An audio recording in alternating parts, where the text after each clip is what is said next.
Boa noite a todos, que a paz de Jesus permaneça sempre conosco. Lembrando também que essas palestras estão sendo transmitidas, gravadas e transmitidas pela página Mensageiro Espírita, que o Eduardo bondosamente está fazendo para nós. Então, quem quiser depois verificar. Então, nós cumprimentamos também os internautas, que irão assistir. Nós percebemos que hoje é véspera de terça de carnaval, e que os espíritas devem estar em retiro, Márcio? Orando em algum canto por aí, e que nós devemos orar bastante nesses dias onde as pessoas estão festejando, mas não estão pensando nas consequências, E aqui no salão a gente sempre estuda um capítulo do Evangelho segundo o Espiritismo, e hoje nós vamos ver o capítulo 11, cujo título é Amar o Próximo como a Si Mesmo. E cada vez que eu leio, que eu estudo as obras de Kardec, e sobretudo o Evangelho, eu admiro mais ainda deste missionário que foi Kardec, e que na realidade o nome dele nem era Kardec, Hipólito Leon Denisard, que adotou o pseudônimo de Kardec, neutralizando-se totalmente, porque ele já era uma pessoa conhecida, ele já era um escritor de livros na área dele, da gramática, mas ele doou toda a sua vida na codificação da doutrina espírita, e no Evangelho, sabiamente, ele retirou os textos de ordem moral, aqueles outros textos que são discutíveis, ele não adotou, ele adotou os ensinos morais, os princípios do cristianismo. E nesta parte aí, desse capítulo 11, que é amar o próximo como a si mesmo, ele nos relembra ensinamento de Jesus que às vezes cai no esquecimento da humanidade. Não devemos esquecer de que Jesus veio até nós simplesmente para trazer um ensinamento alicerçado na lei do amor a Deus, do amor ao próximo e, sobretudo, também do amor a nós mesmos. Então, nesse capítulo 11, começa da seguinte maneira, é um trechinho que foi extraído do Evangelho de Mateus, capítulo 22, 34 a 40, e também do 22, do 7 ao 12, quando diz assim: mas os fariseus, quando ouviram que Jesus tinha feito calar a boca aos saduceus, juntaram-se em conselho. E um deles, que era doutor da lei, tentando-o, perguntou-lhe: mestre, qual é o maior mandamento? Porque tentando, os judeus, entre eles saduceus, fariseus e escribas, eles seguiam a lei de Moisés, estava no Antigo Testamento. Então essa tentação é para fazer com que Jesus contrariasse o que estava ali naquela lei, sobretudo os 10 mandamentos. Então, tentando, eles perguntam: mestre, qual é o maior mandamento da lei? Jesus lhes disse: amarás ao Senhor teu Deus de todo o teu coração, de toda a tua alma e do teu entendimento. Este é o maior e o primeiro mandamento. E o segundo, semelhante a este, é: amarás ao teu próximo como a ti mesmo. Esses 2 mandamentos contêm todas as leis e os profetas. Na sequência ainda diz, no Evangelho de Mateus: e assim tudo o que quereis que o homem vos façam, fazei-o também vós a eles, porque esta é a lei e os profetas. Jesus nos dá aqui uma receita da convivência em paz, como nós devemos nos comportar perante os nossos semelhantes. Em outras palavras, Jesus está dizendo assim: faça às outras pessoas aquilo que você gostaria que fosse feito para você. E o que você gosta que seja feito para você? Né, Cida? Ser bem tratado, bem recebido, bem atendido. Quem que não gosta, né? Agora, por nossa vez, nós atendemos bem? Não, nós recebemos bem as pessoas?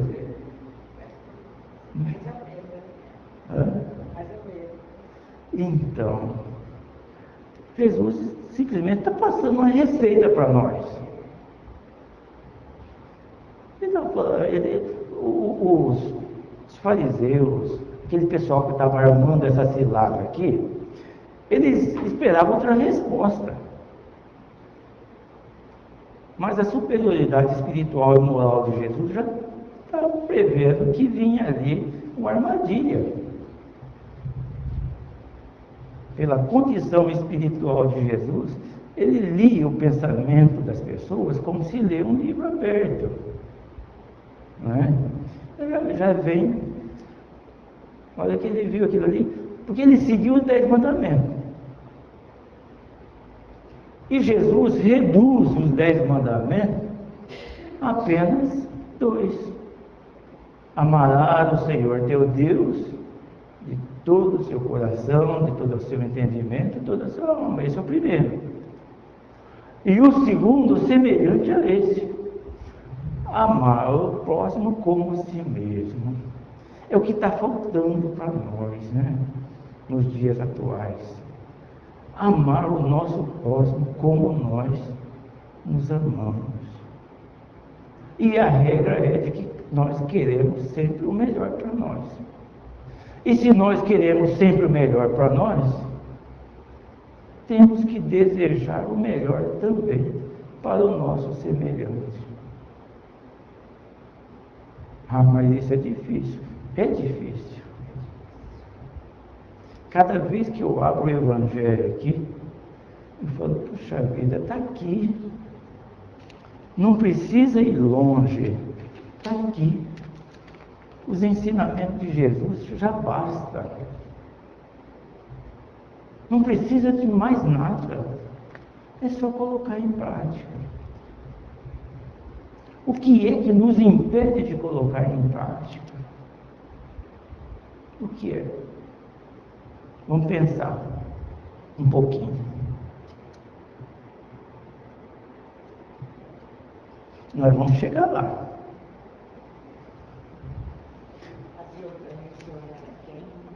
Também, né? É um conjunto de atitudes, de condutas que está faltando ao ser humano. No outro segmento aqui, oi? Ah, sim.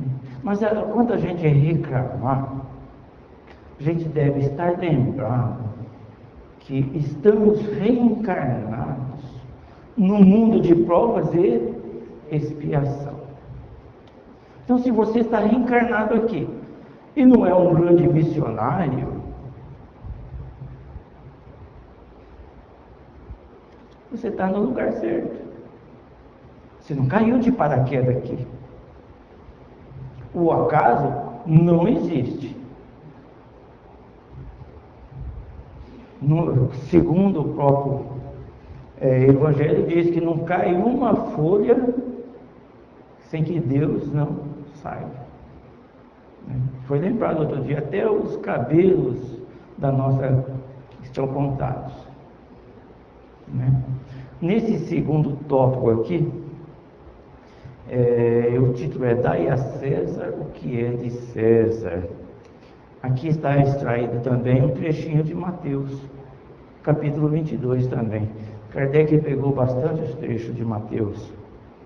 Diz assim, ó, então, retirando-se os fariseus, projetaram-se entre si, comprometê-lo no que falasse. Percebe que a todo momento eles estavam armando uma cilada para Jesus, né? E enviaram seus discípulos juntamente com os herodianos, que lhe disseram: Mestre, sabemos que és verdadeiro e não se te dá de ninguém, porque não levas em conta a pessoa dos homens. Dize-nos, pois, qual é o teu parecer? É lícito dar tributo a César ou não? Perceberam que essa questão aqui não é uma questão religiosa, é uma questão política. E esses fariseus, eles não estavam sozinhos, eles levaram ali os herodianos. E os herodianos não eram de uma seita religiosa, era de um partido político, a serviço do governo romano. Era uma questão mais econômica. Então ele chega e pergunta para Jesus: é lícito dar tributo a César ou não? Porém, Jesus, conhecendo a sua malícia, disse-lhes: por que tentais, hipócritas? Jesus é firme aí. Por que tentais, fingidos, falsos, né? Mostrai-me cá a moeda do censo. E eles lhe apresentaram dinheiro. E Jesus lhe disse: de quem é a imagem e inscrição? Responderam-lhe: de César. Então Jesus lhe disse: pois dai a César o que é de César, e a Deus o que é de Deus. E quando ouviram isto, admiraram-se, e deixando-o se retiraram.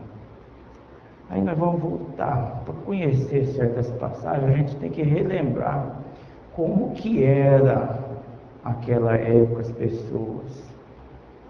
A região ali conhecida como Palestina, dividida em várias partes, era sob domínio do Império Romano. E quem estava ali tinha que pagar imposto ao governo romano, ao Império Romano. Agora eu pergunto aqui para vocês: quem é que gosta de pagar imposto? Quem gosta? Ninguém. Ninguém paga o IPTU, o IPVA. É imposto. Paga com prazer, com alegria. Toda hora vai lá olhar se o carnezinho está lá, né? E o povo judeu não gostava de pagar o imposto, né? Não era muito chegado, era 10% o imposto.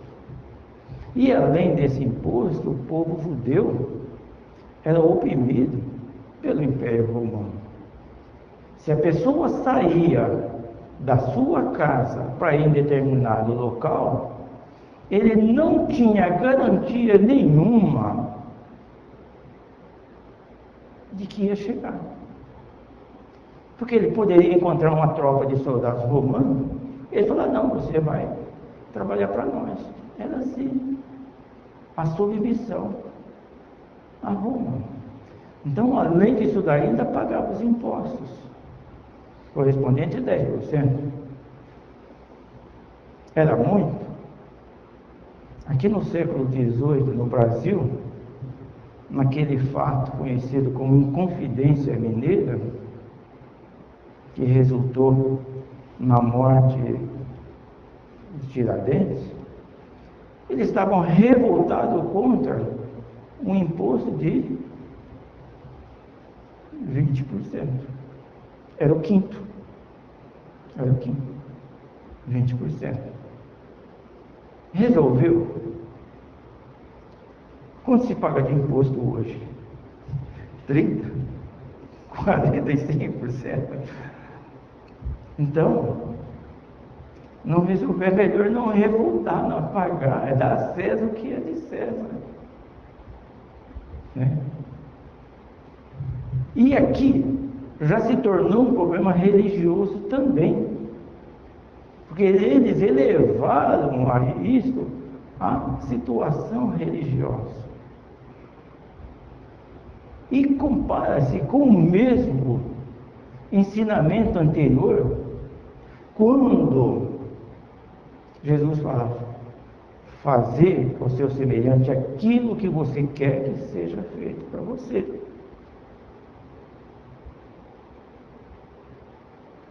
Então, nós queremos os nossos direitos, não queremos esses buracos que tem na rua, queremos bem sinalizada. E o administrador público, ele não faz nada se não for através da drenagem de recursos, através de impostos. Então, se nós queremos fazer valer os nossos direitos, temos que cumprir os nossos deveres, pagar os impostos. Isso é da lei. Isso é legal. E não tem como fugir, não tem como escapar. Então devemos fazer pelos nossos governantes aquilo que nós pretendemos, aquilo que nós queremos que seja feito para nós também. Olha, eu vou pagar, mas eu quero a retribuição. É que nós não sabemos também cobrar, né? Mas todos nós que vivemos na sociedade, nós temos deveres para com a família, para com a sociedade, para com os nossos administradores e para conosco mesmo. Então é preciso observar esses deveres que nós temos que fazer, cumprir, dar todo o respaldo legal, né? Então é isso que passa a humanidade. A gente, quando observa as leis, a gente vê apenas direitos e não vê deveres. E não vê os deveres. Então, a mensagem que Jesus veio nos trazer está alicerçada apenas numa lei, e que se todos nós cumprirmos, teremos mais tranquilidade, teremos mais paz em nossa vida. É uma lei de Deus, chamada lei de amor, que Jesus, em todo a sua passagem pela face da terra, nos ensinou, exemplificou, não deixou nada escrito de próprio punho. Jesus não deixou nada escrito. Foi escrito depois pelos apóstolos, chamados evangelistas, né? Então, o seu ensinamento está gravado nos evangelhos, para a gente conhecer e colocar em prática. Então diz assim, ó, o amor resume toda a doutrina de Jesus, porque é o sentimento por excelência, e os sentimentos são os instintos elevados à altura do progresso realizado. Olha só essa frase aqui. Esse trecho aqui já é nas instruções dos Espíritos, e o Espírito que ditou essa mensagem se identificou como Lázaro, e ele ditou essa mensagem em Paris no ano de 1862. Esse trechinho seguinte aqui, ó, é o que marca bem a nossa situação. Onde estamos? No seu ponto de partida, o homem só tem instintos. Mais avançado e corrompido tem sensações. mais instruído e purificado, tem sentimentos. E o amor é o requinte do sentimento. Então, nós perguntamos, em que situação nós nos encontramos? Dominados pelos instintos? Dominados pelos instintos? Não, né?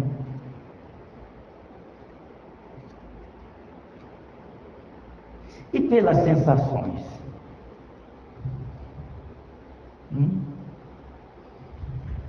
Vê lá, saindo dos instintos, mais avançado e corrompido, só tem sensações. Você está num domingo à tarde, na sua casa,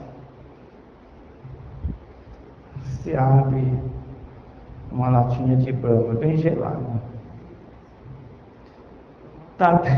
está atendendo às sensações, aos instintos ou aos sentimentos?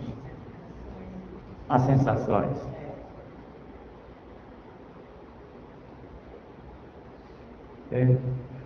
Você está andando na rua, passa por uma pessoa necessitada, você vai atender a pessoa, conversa, pergunta se está precisando de alguma coisa, se coloca à disposição. Você está atendendo aos instintos, às sensações, aos sentimentos? Sentimento. E a mensagem, ele diz, e o amor é o requinte dos sentimentos.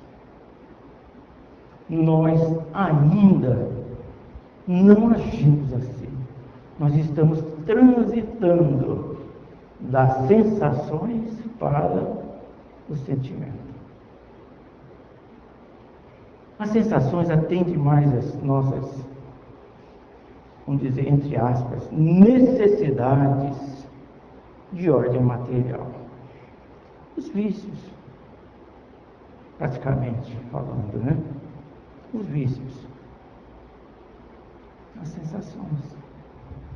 Os instintos estão mais nos irracionais, que nós já saímos disso.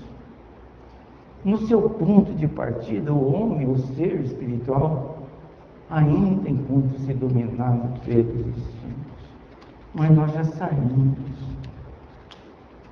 Estamos alguns degraus acima.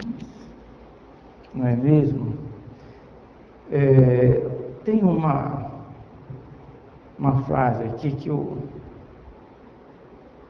vou ler. Feliz aquele que ama, porque não conhece as angústias da alma e nem as do corpo. Feliz aquele que ama, mas que ama verdadeiramente, sem interesse, sem querer troca ou recompensa. Não conhece as angústias da alma. E hoje nós temos uma boa parcela da humanidade angustiada, necessitada de amor, necessitada de uma palavra amiga. Não é? Uma boa parcela da humanidade encontra-se melancólica, angustiada.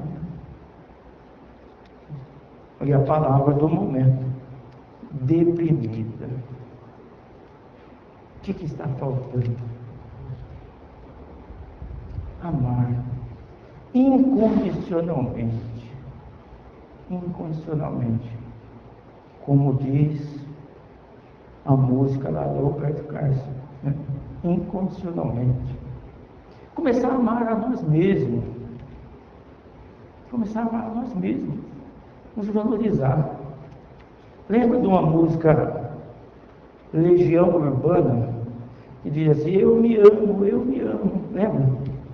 Se não lembrar, eu canto ela inteirinha, vocês vão querer isso, né? Não. Então a gente precisa valorizar, Pai, o que nós somos, o que nós estamos fazendo aqui no planeta. Valorizar mais as oportunidades que nós temos, não é? Então o amor é de essência divina, todos nós temos, todos nós. Mesmo aquele que fala, não, esse não tem jeito. Mas tem. Todos nós temos essa centelha de ordem divina e que precisamos fazer desabrochar. O que nos impede está no item 11 deste capítulo 11. É a única mensagem que eu encontrei em toda a doutrina espírita nas obras basilares, ditada por Emmanuel.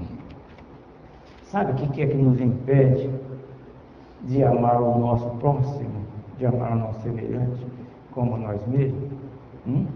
Sabe como que chama?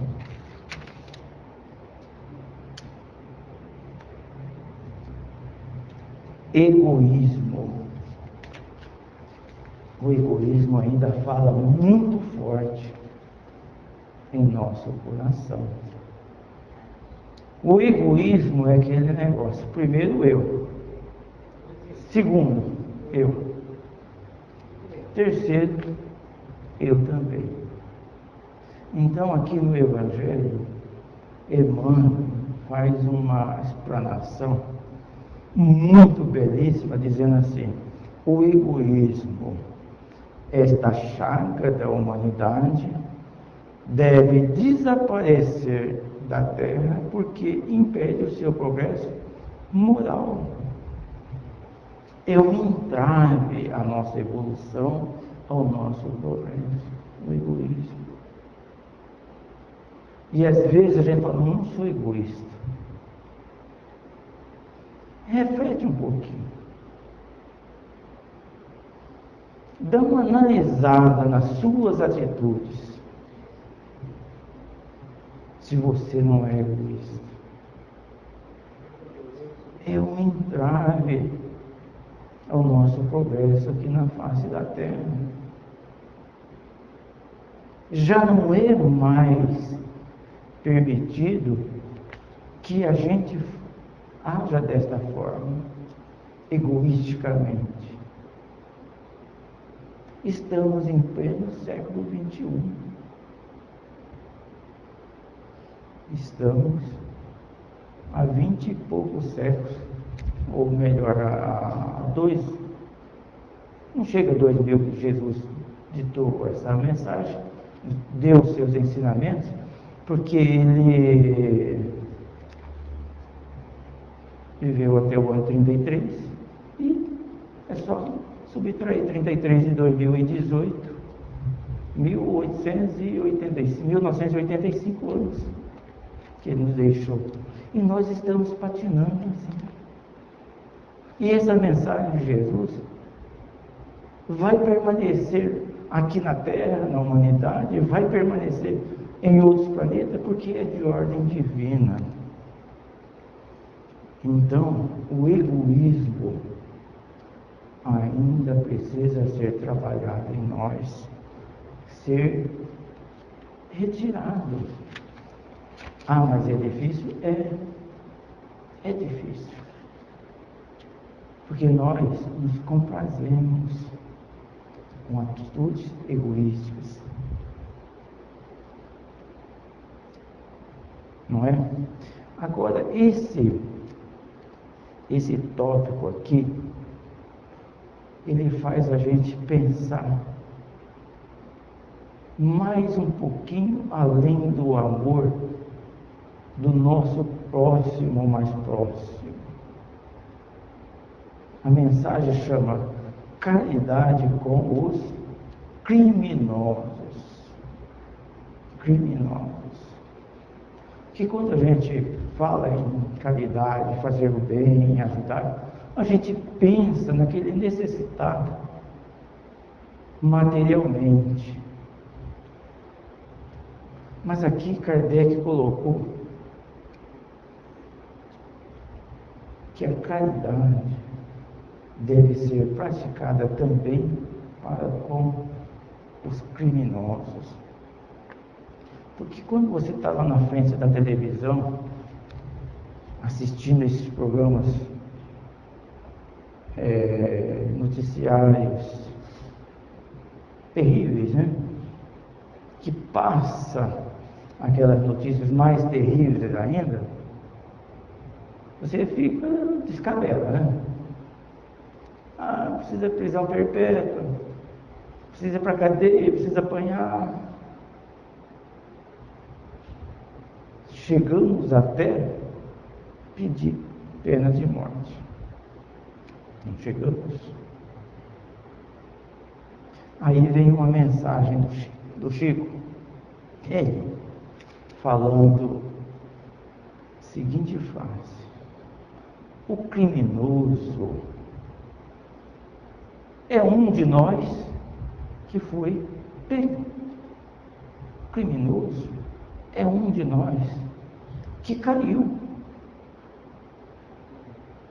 nas teias das leis. Nós praticamos atos criminosos aos olhos de Deus a todos os instantes. E nem se dá conta. Enquanto que nós praticamos também atos criminosos aos olhos das leis humanas, que jamais seremos pegos, jamais vamos cair. Existe um conjunto de fatores que não tem testemunha, não é, Márcio?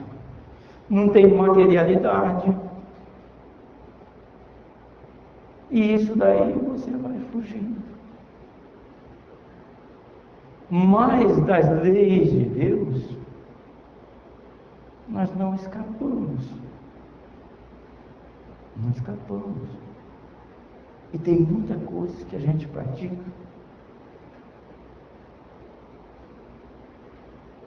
sem a menor cerimônia, sem constrangimento nenhum, que constitui falta grave. Apesar das leis humanas estarem evoluindo, estão instalando um radar na cidade aí, inteligente. Já tem um tipo de equipamentos que capta o veículo 700, 800 metros de distância, que vê o que a pessoa está fazendo lá, se está com o celular, se está distraído. Mas mesmo assim a gente consegue burlar as leis.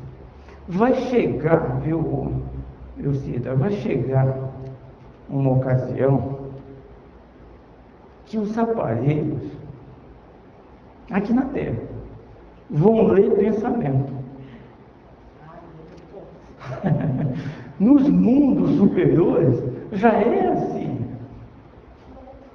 Nos mundos evoluídos, onde os espíritos estão bem acima, já é assim. Comunicação através do pensamento.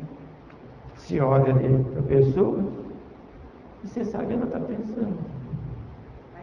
Graças a Deus, aqui na Terra, está longe ainda. Então, o grande desafio é amar a quem nós falamos, e esse não tem jeito. Será que não tem jeito? Esse é um criminoso, quanto mais. Será? Vamos imaginar Jesus estando ao lado dessa pessoa. O que queria fazer? Provavelmente, está aqui no Evangelho, iria lamentar, mas não deixaria de estender as mãos para auxiliar essa pessoa. Nós não estamos no grau de Jesus, de amar a este ponto, mas nós podemos orar por aqueles que transgridem as leis, por aqueles que estão nos presídios. Nós podemos sim fazer isso, vibrar positivamente, contrariando o pensamento da maioria, e inclusive o nosso também, de chegar a pedir prisão. Não, tem que ficar preso e não sair mais. Não. Deus não quer a condenação dos seus filhos, e sim a sua recuperação. Quem é o criminoso? Quem que é aquele criminoso? É um filho de Deus. E se ele é o filho de Deus, nós também somos. E se nós somos, ele também é. Então é o irmão necessitado. É alguém que carece mais de entendimento do que punição. É lógico que uma transgressão às leis traz consequência. Traz. Mas vamos ajudar através da prece, orar pela recuperação dessa pessoa, vibrar positivamente que ela pegue o caminho do bem. E olha que quando eu estava dando uma lida aqui nesse capítulo, dando uma estudada, era por volta de 1h30 da tarde. E estava passando um jornal na Globo, que estava acontecendo ontem e hoje no Rio de Janeiro. Vocês viram, né? Então você fica, vou desligar e não entrar nessa faixa vibratória, ou vou orar por aqueles que estão sofrendo as ações de criminosos, e pelos criminosos também, que responderão futuramente pelas consequências dos seus atos. Não significa que estarão isentos de cumprir com a lei, de responder perante as leis, que às vezes nas leis dos homens, como eu disse, repetindo, é possível escapar, mas pelas leis de Deus, não. Toda falta traz uma consequência, não é? O último tópico deste capítulo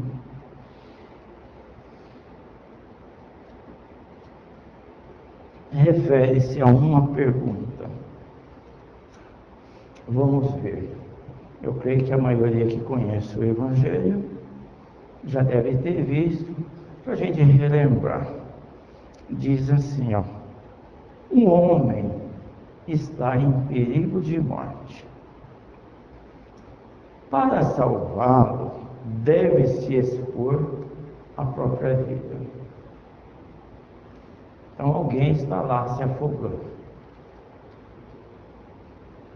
está correndo perigo de vida. Para salvar aquela pessoa, você vai expor a sua vida também em perigo. Mas sabe-se que é um malvado. o que está afogando lá. E que se escapar, poderá cometer novos crimes. Pergunta-se, deve-se, apesar disso, arriscar-se para o salvar? Devemos ou não? Atira-se lá para...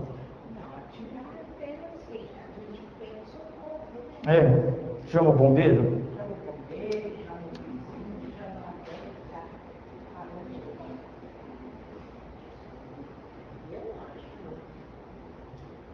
Quem não salvaria? Está cheio de herói aqui, hein?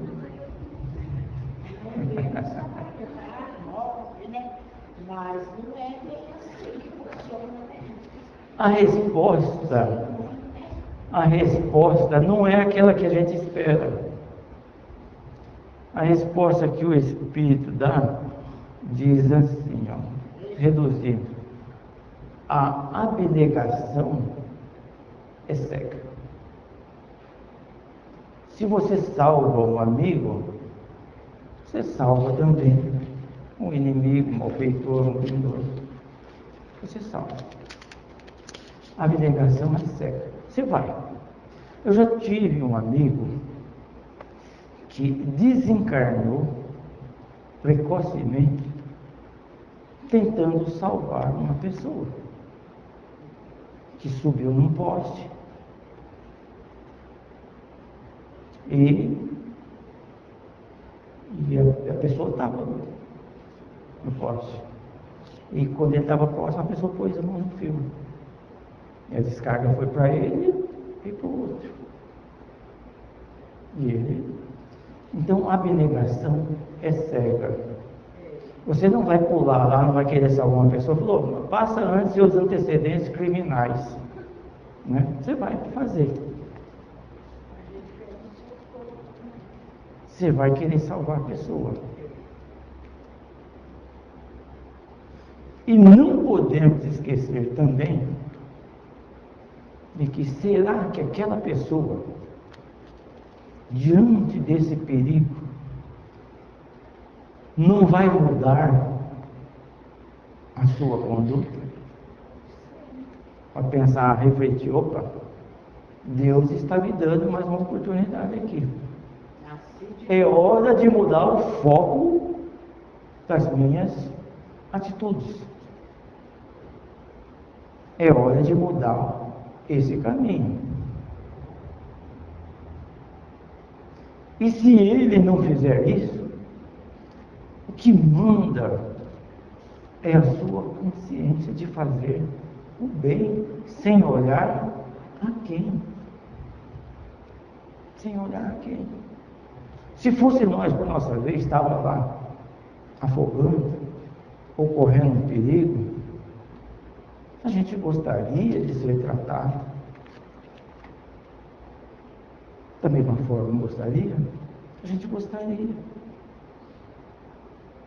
Aí nós voltamos a fazer ao nosso semelhante tudo aquilo que nós gostaríamos que fosse feito por nós. A gente gostaria que pelo menos alguém jogasse uma corda. Ó, toma uma corda para você se amarrar aí. Toma uma boia, toma alguma coisa a gente ia esperar. E é o que espera o nosso semelhante. É o que espera aquele que está correndo perigo. Aquele que faz parte da nossa vida. Não é? Porque o amor, voltando a falar, a caridade, o bem, para com o nosso próximo, e esse próximo não tem limite. É alguém da família, é alguém fora da família, é alguém espírita, um evangélico, não tem limite. É toda a humanidade. É toda a humanidade. João, o evangelista, foi o único apóstolo de Jesus que morreu de velhice.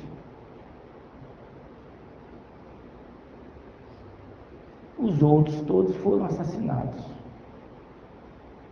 E ele ficou bem velhinho.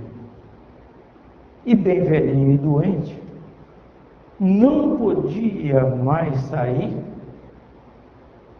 para fazer suas pregações, seus ensinamentos, transmitir a mensagem de Jesus. Então, lá na sua casinha, ele apenas dizia assim: meus filhinhos, amai-vos uns aos outros. Foi o que ele transmitia. E é o que a humanidade está precisando. A humanidade do nosso planeta, principalmente. Neste momento, está precisando de mais amor, de mais compreensão, de mais entendimento, de mais fraternidade, de buscar colocar em prática os princípios do cristianismo que estão esquecidos. Está faltando o amor, até mesmo entre a família. As pessoas estão mais preocupadas em conectar com o mundo lá fora. O fator internet está unindo pessoas distantes e desunindo pessoas próximas. Não está havendo diálogo. Primeira família era mais unida, né? Era, né? Mas tinha internet, televisão. Então as pessoas estão vivendo muito para si. Então nós precisamos voltar para essa simplicidade que é o Evangelho. O Evangelho não é complicado. Nós que complicamos um pouquinho. O Evangelho é simples, tem ensinamentos objetivos, é uma receita de paz, de tranquilidade, que enquanto não vivenciarmos em sua totalidade, aqui na Terra não teremos paz, não teremos tranquilidade. Vivemos o que nós estamos vivendo agora. Inseguros, ansiosos, telefone toca, a gente fala, se tiver notícia ruim aí. Desse jeito. O que está faltando? Buscar os ensinamentos de Jesus, alicerçados na lei do amor que o Pai nos oferece. Que a paz do Mestre Jesus permaneça sempre conosco.